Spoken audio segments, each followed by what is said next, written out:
New York Giants fans, draft nerds, welcome in. Right now, we're talking about the top needs for the Giants heading into the 2025 offseason. Right now, this is a team in control of their own destiny when it comes to the NFL draft. They hold the top overall pick in 2025, which is a great spot to be in.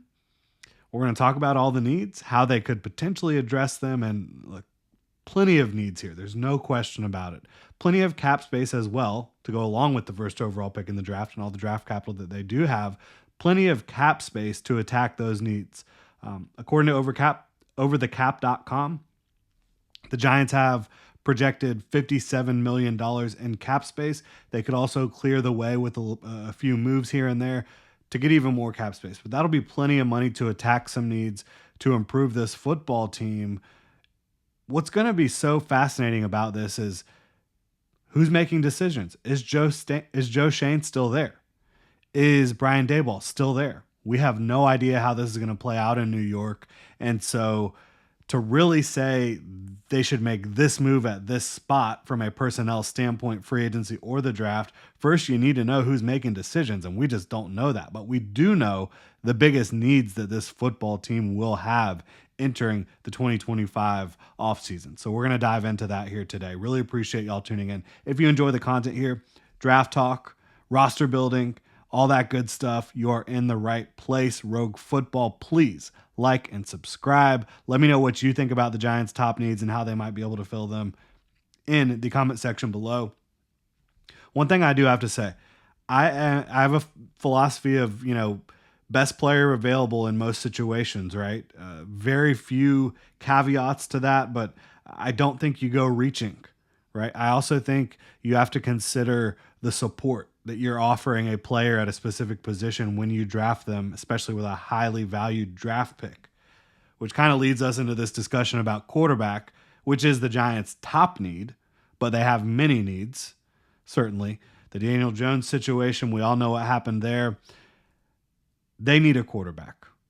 I would not take a quarterback at the top of this draft. And that's not to say that Cam Ward could not become a fantastic NFL quarterback, that Shador Sanders could not be a very good starter. I'm not saying that. But what I am saying is comparing them to other draft prospects that have gone at the top, they compare more so to some of the guys who have flamed out early. And in the situation the Giants would be dropping them in, which you don't have a great offensive line, you don't have a ton of premium talent on the offensive side of the ball outside of Andrew Thomas and Malik Neighbors. You like some of the other pieces as well. This is the type of situation where it's possible, and again, we don't know who the play caller will be. We don't know who will be running the offense. That a quarterback who needs a ton of development and isn't kind of this standalone figure, which I don't think Cam Ward or Shador Sanders is. I think Cam Ward needs a ton of work. I wouldn't want to see him on the field early. He just doesn't operate from within structure all that often outside of the RPO game. And then you talk about Shador Sanders, he's got some things to clean up. Pocket presence wise, pocket maneuverability, kind of drifting for no reason at times. And then the propensity to try to hunt the big play when sometimes you just need to take what's there. Sometimes, and you see flashes of Shador Sanders playing great from a pocket maneuverability standpoint, pocket presence. You see him running the offense properly, the way it should be run from a processing standpoint, and from a getting through your reads. Like, you see the flashes, but you also see some of the disappointing moments from Shador Sanders as well. And Shador just doesn't have elite physical talent. He doesn't. He's an accurate quarterback. He does not have a super strong arm. He does not have great athleticism. So these are the things we're talking about at the top of the draft. At quarterback, I wouldn't draft one. I would not draft a quarterback at the top of this draft. I'll tell you that right now. If you want to go get a free agency option that you could feel could be a stopgap guy, yeah, I would be here for that potentially. I would. But I would not draft Cam Ward or Shador Sanders at the top. And if I'm the Giants, I'd consider trading out if possible to acquire more draft capital. And I know Giants fans are going to want to hear which quarterback I think they should take. I don't think they should take either one. I think Shador Sanders probably offers you a higher floor, more stability. There's little things you can tweak here and there with his game, continue to develop, but him throwing the ball to Malik Neighbors sounds pretty good. So I think you could talk yourself into that, but I don't think he's a first overall pick type of talent. That's my spiel about the quarterbacks. If you're going to address this quarterback position via free agency, you're going to get a stopgap option in all likelihood, or you're going to try to swing for the fences with Sam Darnold. If you don't have the offensive line, the offensive infrastructure in place, and a defense that can help him out as well, that's probably going to end up backfiring wherever he ends up landing. So that'll be an interesting one. If you do take quarterback, if I'm the Giants, it's Shador, or if you're taking Cam Ward, it's knowing that he's not going to see the field for a while because we got to get him up to speed from a quarterbacking within structure standpoint. But quarterback is the biggest need for this franchise. It just so happens that this offseason might not be the best offseason to actually need a quarterback. If they would have gone into last year looking for a quarterback, there was 3 they might have been able to go after in the draft, right? 4, maybe 5.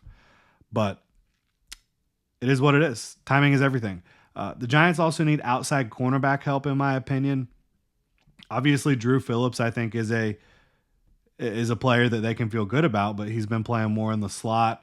I love that they were able to add Tyler Nubin in the draft. Not a fan of paying Daniel Jones and then letting Xavier McKinney and Saquon Barkley walk. Obviously, the past is the past. Nothing you can do about it. But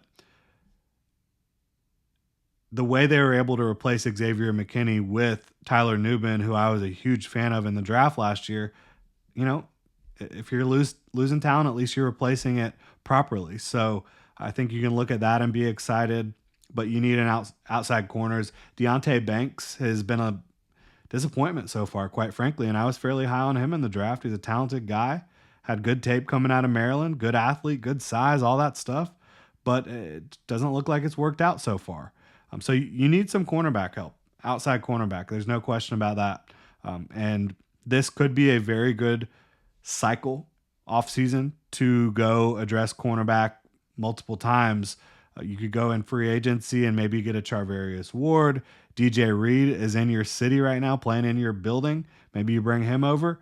You've also got Paulson Adebo, some other older guys that could help out, certainly. And then the draft is loaded with cornerback talent as well. So they need to go after that hot and heavy in my mind. I think interior offensive line is also an issue right now. John Michael Schmitz deserves another year at least to see where he can get. He is 24-year-old, soon to be 25 in his second year. So he was not a young rookie when he came in. I liked his tape. I think he's a good, solid run blocker. He's improved in pass protection. I want to continue to see where he can go. But at guard, I know you brought in John Runyon, but to me, that was a stopgap option. It's not great. It's not great at guard. I think Evan Neal continue at right tackle. That's probably how I'd try to play that out. Hopefully he can, in year 4, because he is still a young player. I think he's 24 years old still. Hopefully in year 4, he can really get it going. And obviously you have Andrew Thomas as well. But I would like to see them address the guard spot, and definitely going to be a good year to be able to do that in the draft, free agency as well. At wide receiver, you got to surround Malik Neighbors with more talent. Bottom line. Got to upgrade the rest of that group. Malik Neighbors is going to be a really, really good player for a long time, have Pro Bowl potential, all that good stuff. But you need more. I really like Tyrone Tracy. That was a home run of a pick so far.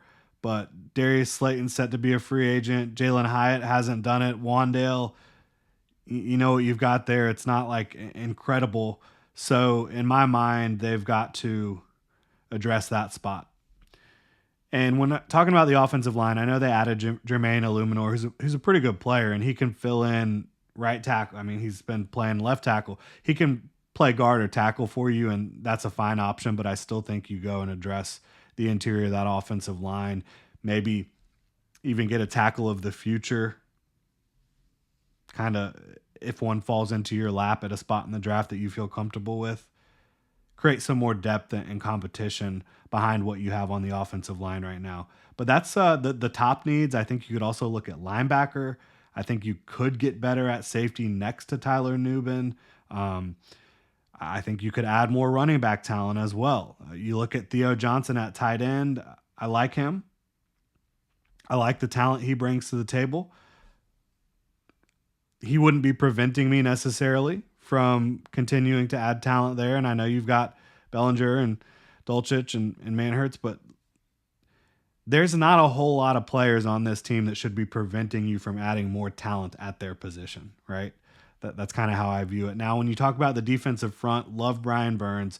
Kayvon Thibodeau's got talent. Obviously, Dexter Lawrence is the best interior defensive lineman, nose tackle in the game. He's certainly right up there at the top. And you could add someone to pair with him as well.